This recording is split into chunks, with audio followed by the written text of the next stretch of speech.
Artis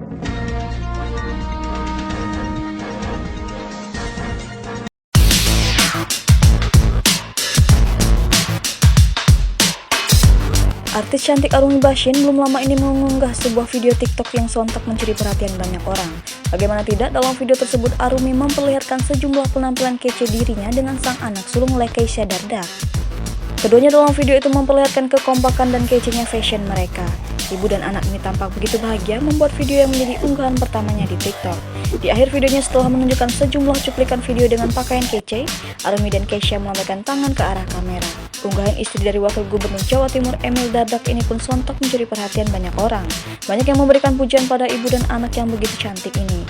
Bahkan ada yang menyebut jika Arumi dan anaknya terlihat seperti kakak adik. Sekedar informasi, saat ini Arumi dan Emil sudah dikaruniai 2 orang anak sejak menikah pada 30 Agustus 2013.